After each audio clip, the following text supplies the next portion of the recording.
if you're ready for SummerSlam, Brooklyn, give me a hell yeah.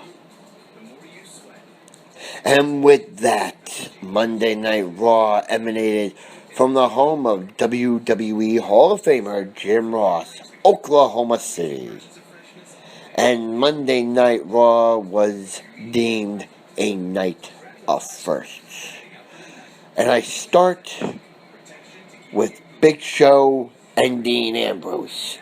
That was their first time ever meeting inside the ring.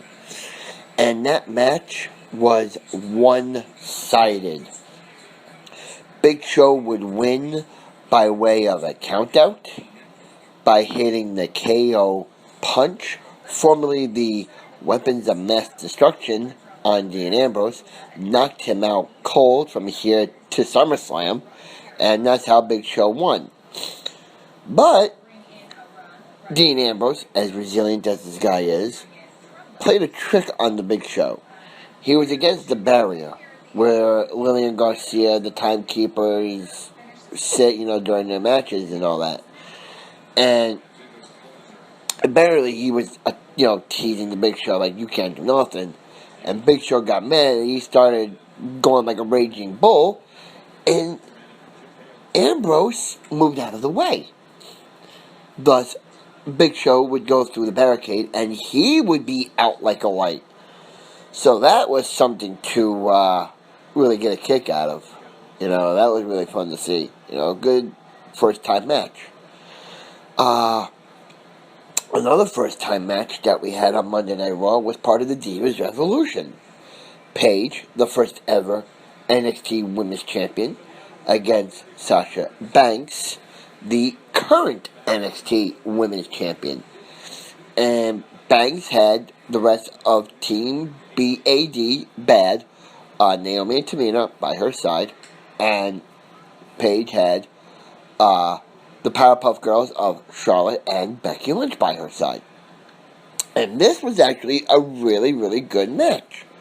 They're starting to give the Divas more opportunity, more TV time to show the fans, hey, we're here.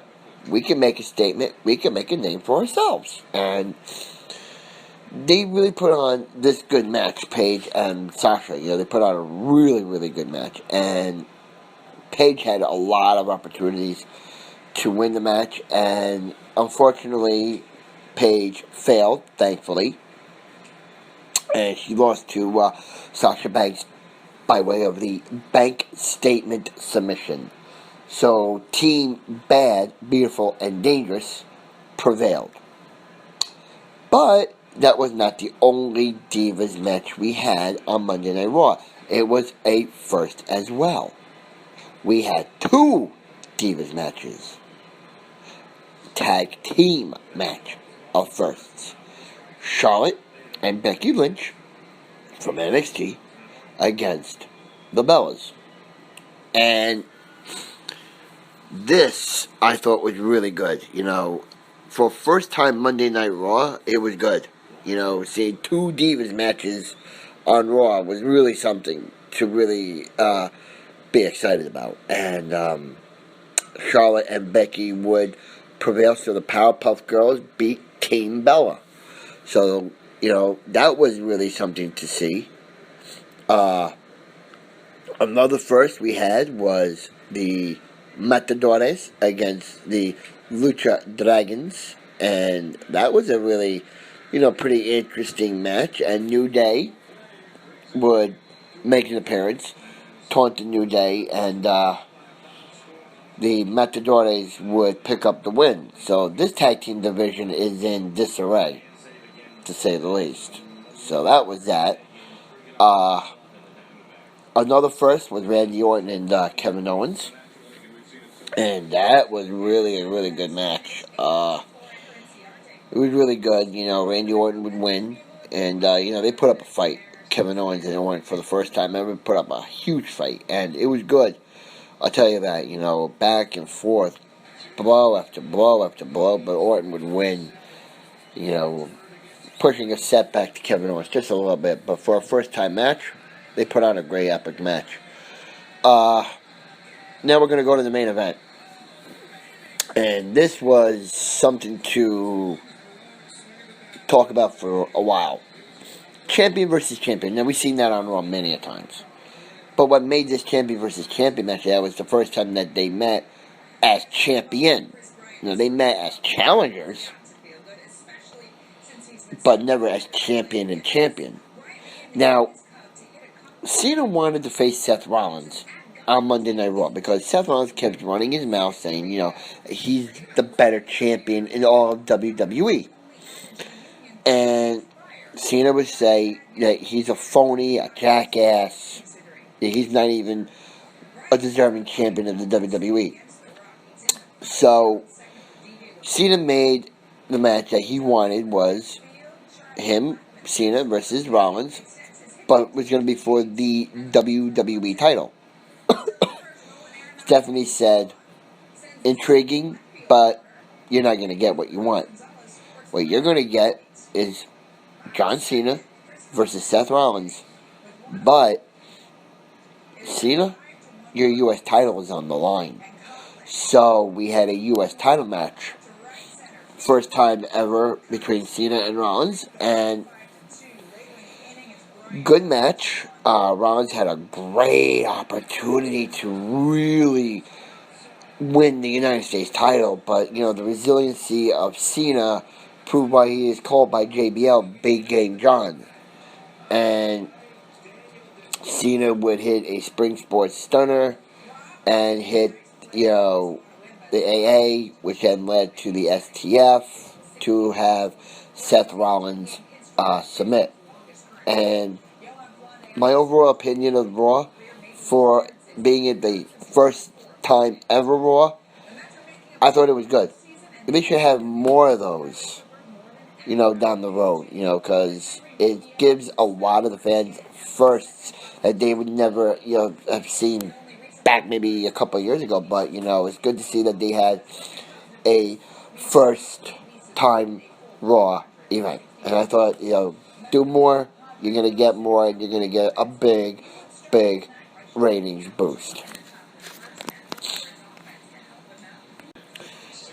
On a important side note, I'm sure many of you now know that Hulk Hogan has been fired from World Wrestling Entertainment because of his racist statements that he said years ago on a sex tape. And it is a shame to see an icon use that vulgar of language, no matter what you are, no matter what you're trying to prove. Don't use that type of language. And it hurt me as a fan, because I grew up watching this guy. From his days as the Immortal Hulk Hogan, to his days in the NWO, to his days back in WWE, to the time he went into the Hall of Fame. And I'll be honest about this. This is something I need to say about Hulk Hogan, that you disappointed me and a lot of the fans that grew up watching your sorry ass.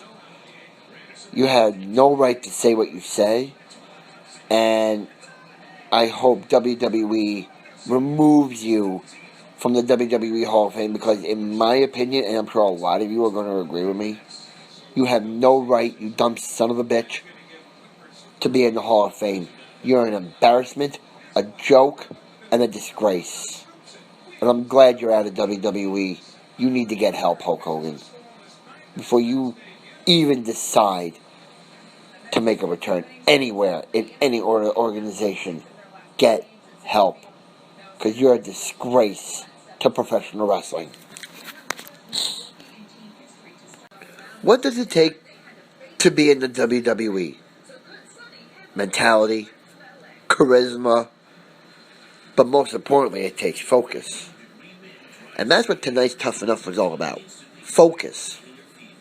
If you're not focused, you're not going to make it far in the WWE. And they had Cesaro talk all about focus. And, he's saying, it takes a lot of guts to do what he's been doing in WWE. And he's very focused, is Cesaro. So he wanted to show the competitors, the 8 of them that were there, what does it take to be a focused diva or WWE superstar. So there was a tree top challenge. Now, the whole part of this challenge was, 1, to be focused, and 2, to have a good memory. And the memory was to remember a safe code. And in that safe was a Chris Jericho book. I'm the best at what I do. Cesaro joked about that, but that was good. So the competitors went around that tree, the course, and I would have to say a lot of them stayed focused while Billy Gunn was trying to throw them off their game. And some were thrown off their game a little bit, but the majority of them, I say 95.5% of them, were focused. And that really was impressive. Really was. But that was only part 1 of the focus challenge. Part 2 came at the Performance Center. And that's where it started to unravel, because a lot of them, when they got into the Performance Center, lost focus, mentality, and they lost a lot. And the coaches were not impressed. Really not. So that led to an elimination and a shock, if I may say. And the bottom 3, I believe, was Amanda, Mata, and I know ZZ once again. Now, they each gave her a prevailing statement, saying why they should be here, why they belong in WWE. And the shock to this was Miz, who replaced the racist Hulk Hogan as a judge now on Tough Enough. Bryan didn't use the save. Paige never used the save. Miz wanted to go all out and be different since he's the new guy on the block. He used the save. He used it on Amanda. And that really led to a bit of an argument between Bryan, Paige, to The Miz. Like, why would you use your save now when you can use it during the rest of the season? So now Miz can't use his save. So with that, Amanda was safe. And it was between Mata and ZZ. And Mata got the lowest amount of percentage, so he was another shock eliminator. So, 2 of the projected winners that were supposed to win this, I think, are gone. So now it's anybody's game. And it's going to get down, because now we're down to 7 competitors left. Who is going to be tough enough?